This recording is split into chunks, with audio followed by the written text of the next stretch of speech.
මේ වේදිකාව ජීවිතය අපේ හැබැයි සාගරය වගේ විශාල වේ. එහෙම දැන්නකොට මේ සාගරයක් වගේ තියෙන වේදිකාවේ අද කරලියට ප්‍රවිෂ්ඨ වෙන ජනප්‍රිය තරු පිළිබඳව අතුල සමිතා අද ඇවිල්ලා ඉන්නවා. හැබැයි ගීත ගායනා කරන්න නෙමෙයි මේ නර්තන බලන්න. කොහොමද අතුල? කොහොමද මේ දී දැනින්නේ? මම හිතන්නේ සෑහෙන කතාබහට ලක් වෙච්ච දෙයක් වෙන්න මේක. අලුත් දෙයක් ලංකාවට. ඉතින් සෑහෙන අල්ලලා යන මිනිස්සුන්ට.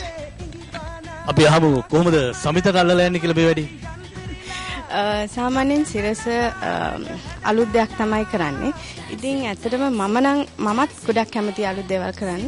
ඉතින් ඒ වගේ මමත් අදාවේ සිරස මොකද්ද මේ කරන අලුත් දේ, ඒකෙන් අපිට ගත යුතු දේවල් මොනවාද කියලා බලන්නයි. ඉතින් මම හැමදාම සිරසට සුබ පතනවා. ඒකෙම දුෂාන්ත්ගෙත් නිලන්තිගෙත් ඒ දෙන්නගේම ජීවිතයට සුබ පතනවා මේ අවස්ථාවේදී. මම හිතන්නේ අතුලත් සමිතත් ඒ වගේම පුංචි දේනියත් මේ තිදෙනාම දැවිල්ලා ඉන්නවා සිරස ඩාන්ස් ස්ටාර් අවසාන අධීරයේ මේ කූට ප්‍රාප්තියට එළඹෙන අවස්ථාව බලන්න. තරු පාය පුරයක් වෙනවා. බණ්ඩාරනායක සම්බන්ධ ශාලා පරිශ්‍රයේම එකම තරු ගොඩක්. අද රැය තමයි ඊටමත් සිරස ටීවී නරඹන වාසනාවන්ත ප්‍රේක්ෂක ඔබේ රැය බවට පත් වෙන්නේ. එමනම් සමීර ඔබ ඉන්න ඉසව්වේ ඉන්න තරුව ගැන විමසන්නට අපි දැනගන්න ආසයි.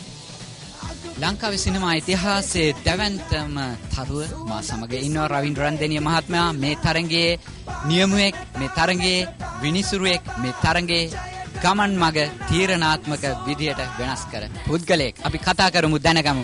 හදවතේ දැනෙන දේ තරඟයේ අද අවසන් වෙනවා.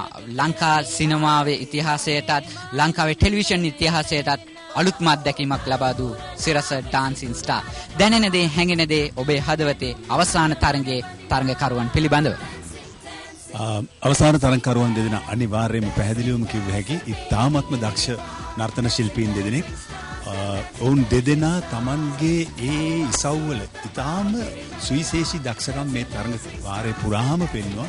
ඉතින් ඒ හින්දා මම හිතන්නේ අද තරඟය විශේෂයෙන්ම නරඹන්නන්ට මම හිතන්නේ ඉතාම වැදගත් වෙවි. මොකද මම දන්නවා අද ඉතාම තියුණු තරඟයක් ඔවුන් දෙදෙනා අතර තියෙයි කියලා.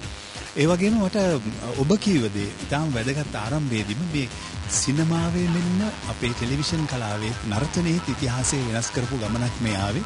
මාස 6ක් වගේ කෙටි කාලයක් ඇතුළත අපි හිතපු නැති ආකාරයට මේට සහභාගී වුණු ශිල්පීන් තමන්ගේ නිපුණතාවයන්, ශිල්පීය දක්ෂතාවයන් වර්ධනය කරගෙනද දවසින් දවස, සතියෙන් සතිය වුන් අවසානයේදී පැමිණියා තලයකට ලෝකේ ඕනෑම නර්තන ශිල්පියෙක් සමග තරඟ කරන්න පුළුවන් තත්ත්වයක්. මම හිතන්නේ අන්න ඒක අපේ තාරුණ්‍ය, අපේ නව පරම්පරාව කොයිතරම් දක්ෂද, ඔවුන්ගේ සැඟවුණු දක්ෂකම් එළියට අරගෙන ඔවුන් ඉදිරියට තවපු එක තමයි මම ලැබපු ලොකුම ආස්වාදයේ, සන්තෝෂයේ. අපේ අනාගත කලාකරුවන් වශයෙන් පරපුර අනාගත අපේ මේ කලාවන් හිමි කරගන්න අය, උරුම කරගන්න අයගේ මේ දක්ෂකම් දැකලා ඇත්තටම විශාල සන්තෝෂයක්පත් වුණා.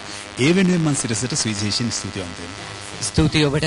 තවත් මම වෙහෙසට පත් කරන්නට සූදානම් වෙන්නේ මේ රත්තු පළස ඔබට හිමි. එහෙමනම් පුංචි විරාමයකට අපි යාමටයි සූදානම් වෙන්නේ. හදවතේ දැනෙන දේ හදවත තුල රඳවා සිටින්න අද රාත්‍රියේදී මේ වටිනා මෝටර රථයට හිමිකරුවෙක් තෝරා නිමා කරන්නට අපි සූදානම් වෙනවා.